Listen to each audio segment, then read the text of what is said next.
कृष्ण भगवान ने आखिर तक भी ये कहा कि संतुलन साधो, भीम को भी कहा कि गदाधारी भीम अपने गुस्से पर काबू पाओ, एक और कोशिश कर लेने दो कि दुर्योधन की सभा में मैं ही दूत बन के जाता हूं, समझा के आता हूं। हमारी तरफ से सब कार्य होना चाहिए। और भीम बोल रहे हैं कोई फायदा नहीं है, कुछ होने वाला नहीं है। और कृष्ण क्या कहते हैं, गुस्से का भी उपयोग करना सीखो। हर जगह गुस्सा, जहां युद्ध भूमि में इस क्रोध को जोश के साथ अनीति का, अन्याय का विरोध करने के लिए प्रयोग करना है, वहां इसका प्रयोग करना। हर जगह अगर प्रयोग करते हो तो गुस्सा राक्षस बन जाता है। उन्होंने कभी संतुलन नहीं खोया, शांति नहीं खोई, आंखों में भरी हुई करुणा और प्रेम को नहीं खोया, चेहरे पर चमकने वाली प्रसन्नता को नहीं खोया, और जो होठों पर दिखाई देती है उस मुस्कान को कभी नहीं खोया। यही आपकी सबसे बड़ी दौलत है। अगर इसको आप संभालना जान जाते हैं तो इससे बड़ी दौलत दुनिया में कोई नहीं हो सकती। इसको याद कीजिए। इसका अभ्यास करना होता है, इसका अभ्यास करना होता है। प्रार्थनाओं में भी बोलना होता है कि जब सब लोग मुझे अशांत करने पर तुले हों, उत्तेजित करने में लगे हों, जब सब मुझे भड़काने में लगे हों, क्रोध की अग्नि की वर्षा मुझ पर हो रही हो, तब भी तू मेरा साथ इस रूप में जरूर देना भगवान, कि मेरा संतुलन बना रहे और मेरी शांति बनी रहे, और मैं अपना आपा ना खोऊं, अपने भीतर की शीतलता को सुरक्षित रख सकूं, अपने आप को शांत रख सकूं। मेरे भीतर की जो ठंडक है, शीतलता है, वो सुरक्षित रह सके। बस ये शक्ति और ये वरदान मुझे जरूर दे कि मैं अपना आपा ना खोऊं, अपने को संभाल सकूं, अपने को शांत कर सकूं। ये प्रार्थना करने वाले बनिए। और जिनको ये संभालना आता है वो जरूर कमाल करते हैं। हाँ, एक बात जरूर है, कभी कभी ऐसी चीजें होती हैं जिनको आपको भूलना नहीं होता, पर उसका उपयोग करना जरूर होता है। श्री राम प्रभु ने का उदाहरण याद कर लीजिए। किसी सेठ के घर में नौकरी करता हुआ एक किशोर, जिसने सवेरे सवेरे अपने सेठ के हाथ धुलवा रहा था, पूना में था, पेशवाओं का जमाना था उस समय।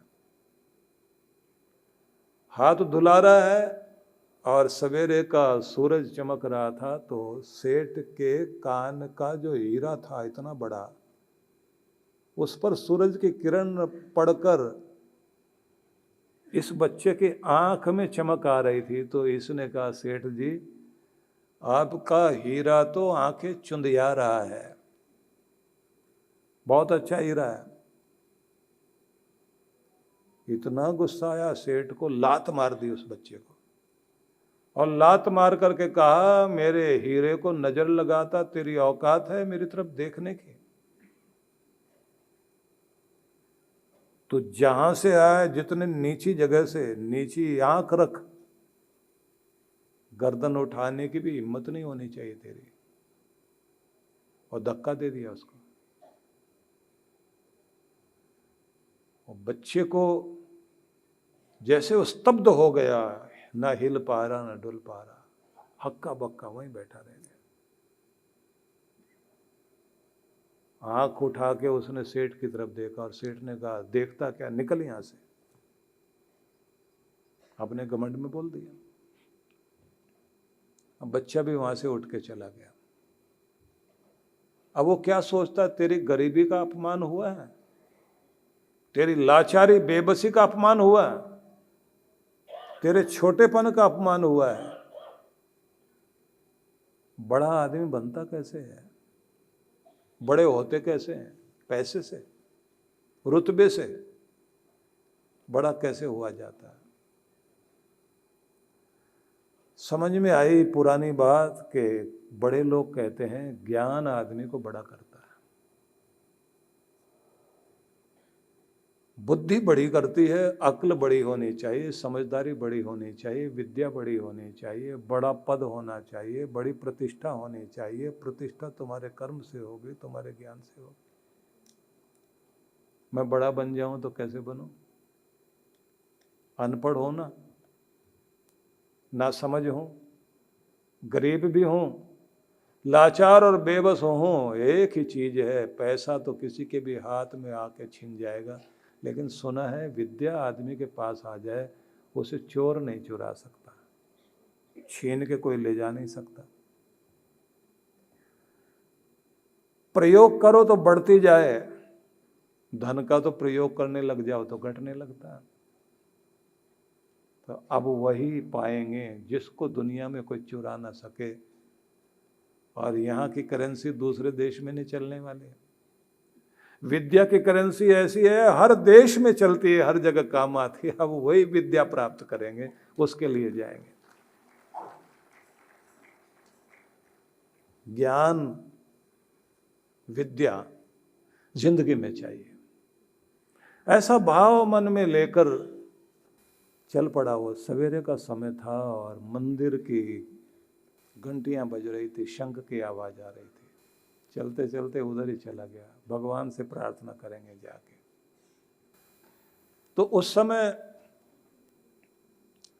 मंदिर में वहां के पेशवा, शायद बाजीराव पेशवा थे, कौन से पेशवा थे, वो मंदिर में आए हुए थे। दर्शन करने के बाद बाहर निकले तो सबको कुछ बांट रहे थे। सिक्के दे रहे चांदी के, किसी को सोने का भी दे रहे हैं। ये बच्चा सामने आके खड़ा हो गया और इसने खड़े होकर के कहा, मुझे आपके सिक्के नहीं चाहिए। उदास चेहरा। पेशवा ने उससे कहा कि फिर क्या चाहिए? बोले विद्या। पर बेटा विद्या मैं तो नहीं दे सकता, विद्या तो काशी में मिलती है। बोले काशी में पढ़ने का इंतजाम कर दीजिए, बहुत लोग हैं जो पढ़ना चाहते हैं पर उनको पढ़ाने वाला कोई नहीं है, और जिनके बच्चे माँ बाप चाहते हैं ये पढ़ जाएं, वो पढ़ना नहीं चाहते, तो मेरा पढ़ाने वाला कोई नहीं है। सुना है कि राजा प्रजा का पिता होता है, आप पढ़ाओ मुझे, और भीख नहीं चाहिए और दान भी नहीं चाहिए, और ये जो करुणा आप कर रहे हैं ये करुणा नहीं चाहिए, बस इतनी बात कर दीजिए। कहते हैं विद्या से बढ़कर धन नहीं होता कोई दुनिया में, वो दे दो आप। वो पेशवा इतना खुश हुआ, उसने कहा बच्चे तूने जो मांगा है वो बहुत बड़ी चीज है, और मैं खुश नसीब होऊंगा, भाग्यशाली होऊंगा कि तुझे कुछ बना सकूं, तेरे अंदर की लगन तुझे आगे पहुंचाएगी, साथ दूंगा मैं। बच्चा काशी में पढ़ने के लिए गया, और आप लोग जानते हैं वहां से पढ़ने के बाद वो पेशवाओं के समय का सबसे बड़ा जज बना, जिसका निर्णय राजा के बेटे को भी फांसी पर लटकाने का निर्णय कर दिया था उसने। इतना बड़ा जज बना। और आश्चर्य वाली बात देखिए, कल मैंने कहा था ना कि कभी मछलियां चींटियों को खाती हैं और कभी चींटियां मछलियों को खाती हैं। वक्त वही आया, वक्त घूमता है ना। जज बन करके ये बैठा और सेठ का मुकदमा लग गया इसके सामने, और सारे साक्ष्य इसके विरोध में थे। उस सेठ के विरोध में सारे विटनेस जो थी, सारी गवाहियां और सारे प्रमाण उसके विपरीत थे। और जज देख रहा है कि सेठ जो है तो निरपराध, लेकिन फाइल, गवाह, साक्ष्य, सारी चीज़ें, सारे फैक्ट्स देखने से तो लग रहा है ये बच नहीं पाएगा। और उन्होंने पढ़ के सुनाना शुरू कर दिया कि तुम्हारी फाइल में तुम्हारे गवाहों से, सब गवाहों को ध्यान में रख करके अगर फैसला दिया जाए, दो चीज़ें होती हैं, एक होता न्याय, इंसाफ, और एक होता फैसला। दोनों में बड़ा अंतर है। ज़्यादातर फैसले होते हैं दो तरह की चीज़ें सामने रख करके, जो फैक्ट्स होते हैं उनको ध्यान में रख करके एक निर्णय दे दिया जाता है। और इंसाफ वो होता है जिसको आप न्याय कहते हैं, कि फैक्ट्स जो बताए जा रहे हैं वो झूठे भी हो सकते हैं, सच्चा न्याय कुछ अलग ही हुआ करता है। इन्होंने देखा और सेठ कांप रहा है, उसे पता नहीं कि यही जज है, वही है जिसको लात मारी थी हमने, उसे नहीं पता। वो कांपता हुआ कहता, हुजूर गवाहियां झूठी हैं, फैक्ट्स जो बताए जा रहे हैं वो फैक्ट्स नहीं है, निरपराध आदमी को फंसा दिया गया है, मेरी जिंदगी आपके हाथ में है। तो उन्होंने कहा, देखो भाई, यहाँ जो इस कुर्सी पर बैठना होता है, यहाँ आंखें, कागज और गवाहियां उन्हीं के आधार पर आंखें देखती हैं, और कोई रास्ता नहीं होता। लेकिन तुम्हारी आंखें देखने से लगता है कि आंखें झूठ नहीं बोल रही। मैं पुलिस को अधिकार देता हूं, एक नई कमेटी बना करके तुम्हारे केस को दोबारा से चेक किया जाए, नए ढंग से सारी जांच होनी चाहिए। और गुप्तचर विभाग को भी मैं ये आदेश देता हूं कि वो भी अंदर ही अंदर सारी चीज़ों का पता लगाए, और 1 महीने के बाद फैसला होगा। भेज दिया गया।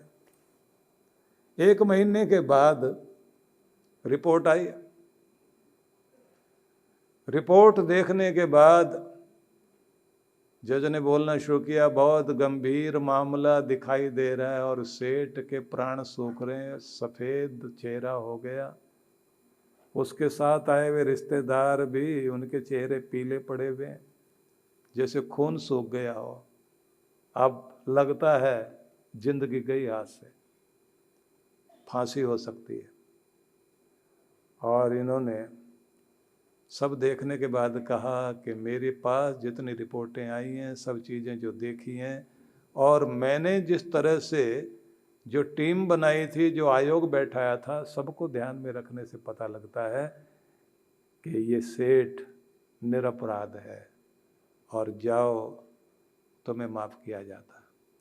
अब सेठ रोता हुआ जाने लगा और फिर वापस मुड़ा और जमीन पर लेट के उसने प्रणाम किया। आप अन्नदाता न्यायमूर्ति हैं, आपने तो सच्चा न्याय किया है।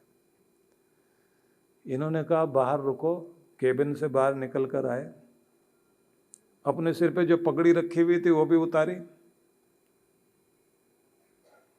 वो जो उनका राजकीय एक मुद्रा लगी हुई थी उसको भी हटाया, और सामान्य व्यक्ति बनकर आए और आके बोले, सेठ पहचानते हो? एक बच्चा था जिसको लात मार के तुमने भगाया था, तुम्हारे घर में नौकर था, वो मैं ही हूं। बस एक बात का ध्यान रखना, मालिक जब कुछ देता है तो इतना गरूर मत करना कि किसी को लात मार दो, क्योंकि ऊपर वाला जब लात मारता है तो कहीं का नहीं रहता आदमी। अब ये कांपता कांपता कहता, लगता है फैसला दूसरा होने वाला है। इसने कहा, हुजूर ना समझी थी, समझ आ गई। पर आपको वो बात याद है? बोले, बहुत याद है, मैं उसको कभी भूला नहीं। उस गुस्से को मैंने जिंदा रखा, और बहुत जिंदा रखा। अब तो ये सेठ और भी कांपने लगा। आपको इतना याद है? बोले एक एक दिन याद किया मैंने, लेकिन उस याद करने का मतलब तुझसे बदला लेने के लिए नहीं था, खुद से बदला लेना था कि खुद को बदलना है इतना ऊंचा कि सेठ छोटा रह जाए और मैं बड़ा हो जाऊं, मैं वहां तक पहुंच जाऊं। तुम्हारे साथ मैं तुम्हारे जैसा नहीं होना चाहता था। और देखो, मैंने अपने कर्म में अपने गुस्से को नहीं आने दिया। न्याय की कुर्सी पर बैठकर व्यक्तिगत बदला मैं तुमसे लूं? हाँ, इतना ध्यान रखना, गरीब की भी इज्जत होती है। लाचार बेबस तेरे दरवाजे पर कोई हो तो किसी के साथ ऐसा व्यवहार मत करना। मेरे जैसा कोई भी माफ कर देगा, लेकिन वो ऊपर वाला माफ नहीं किया करता, उसका न्याय बहुत कठोर होता है। कोलकाता में परम पूज्य सद्गुरुदेव श्री सुधांशु जी महाराज के पावन सानिध्य में दिव्य पाठशाला फ्रॉम डार्कनेस टू लाइट, अंधकार से प्रकाश की ओर कार्यक्रम की रूपरेखा दिनांक 18 से 20 दिसंबर 2025 प्रातः 9 से 11 बजे, सायं 5 से 7 बजे। विशेष 19 दिसंबर दीक्षार्थियों से साक्षात्कार प्रातः 11:15 बजे। 20 दिसंबर रक्तदान शिविर प्रातः 10 बजे। गुरु मंत्र दीक्षा प्रातः 11:15 बजे। सुंदरकांड पाठ दोपहर 12:30 बजे। स्थान science city auditorium, Topsia, Kolkata. आयोजक विश्व जागृति मिशन ट्रस्ट, कलकत्ता। संपर्क सूत्र। आप सपरिवार सादर आमंत्रित हैं।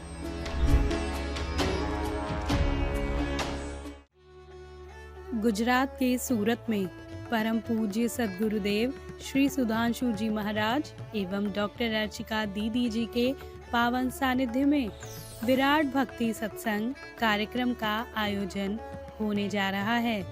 कार्यक्रम की रूपरेखा दिनांक 25 से 28 दिसंबर 2025। शुभारंभ 25 दिसंबर सायं 5 से 7 बजे। 26 से 28 दिसंबर प्रातः 9:30 से 11:30 बजे। सायं 5 से 7 बजे। स्थान रामलीला मैदान, SMC प्लॉट, रिलायंस मॉल के सामने, SD जैन स्कूल के पास, वेसू, सूरत। विशेष कार्यक्रम गुरु मंत्र दीक्षा 28 दिसंबर दोपहर 12 बजे। आयोजक विश्व जागृति मिशन सूरत मंडल, बालाश्रम परिवार। संपर्क सूत्र। आप सपरिवार सादर आमंत्रित हैं।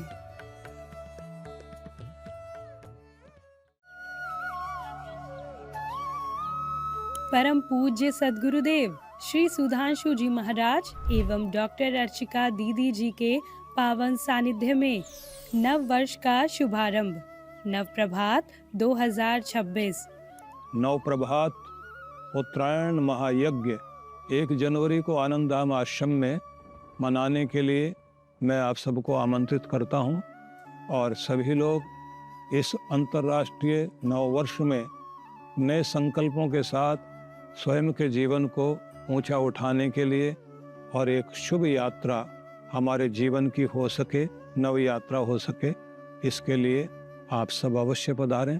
कार्यक्रम की रूपरेखा दिनांक 1 जनवरी 2026। नव प्रभात यज्ञ प्रातः 9 बजे।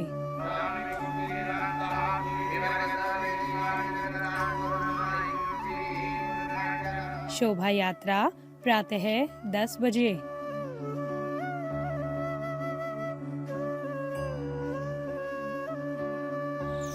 शिवालय प्रांगण में दिव्य सौभाग्य उदय प्राप्ति पाठ प्रातः 11 बजे। भजन एवं सत्संग प्रातः 11:30 बजे। स्थान आनंद धाम आश्रम, बक्करवाला, नई दिल्ली। आयोजक विश्व जागृति मिशन, नई दिल्ली। संपर्क सूत्र। अधिक जानकारी के लिए संपर्क करें। आप सपरिवार सादर आमंत्रित हैं।